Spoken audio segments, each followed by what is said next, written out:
Hi, I'm Jenna Ben-Yehuda, President and CEO of the Truman Center for National Policy and Truman National Security Project.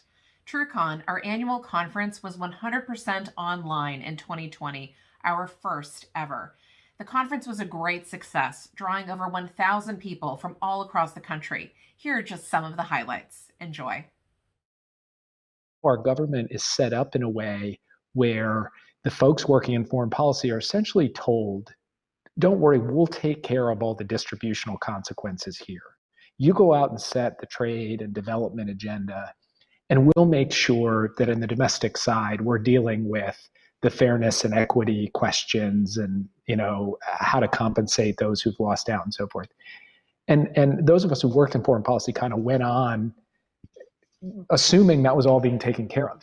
And frankly, leaving government and having the opportunity to really dig into what was happening in the United States with respect to inequality and lack of social mobility, it became clear that that wasn't happening here. And so, a fundamental proposition that not just the report makes, but that, I feel particularly passionately about, and I know that Truman has been engaged in, is that those of us who work in the national security field have to concern ourselves with the domestic impacts of everything we do. We have to become champions for a progressive domestic economic agenda, even as we are champions for the kinds of questions related to fairness and equity and opportunity around the world.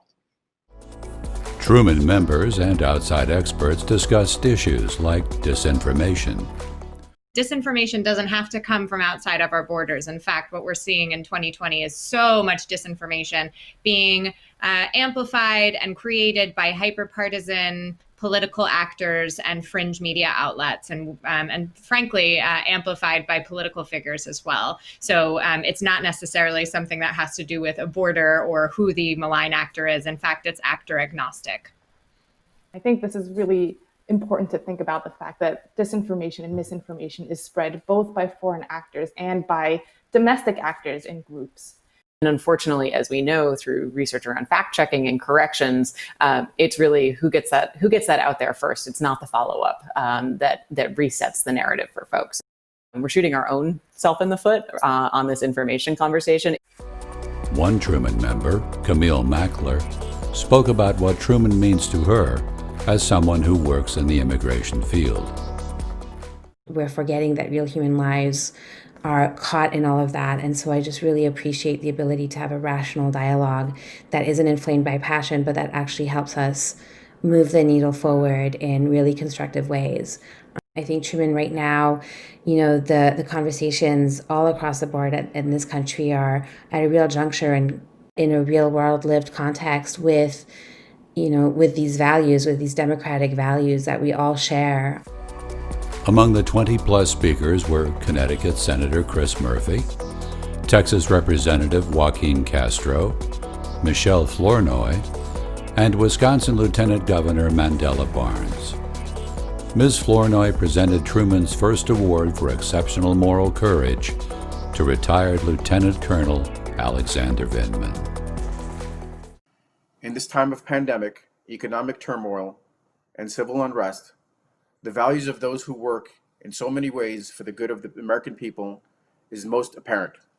It will be the public servants, professionals, and subject matter experts who get the country through this turbulent time and rebuild in the years ahead. When it comes to values, compromise is a dangerous and slippery slope because once you concede your values, they become harder to reclaim. No one is perfect, but if you are in the habit of doing the right thing in the right way, that becomes an expectation for yourself. As we all know, the right decision is not always the most popular decision, but the goal is to live in a manner that is consistent with your values. I'm not done yet. I'm working on my doctorate in international relations at Johns Hopkins School of Advanced International Studies. But that's just the next step in what I still hope will be a career of public service. Right doesn't matter by law or by force. Right matters because day after day, year after year, dedicated Americans ensure it does. I'm still committed to ensuring that right matters. I know Truman is committed. Thank you again for this award. We look forward to welcoming you to the next TrueCon, which is scheduled for summer 2021.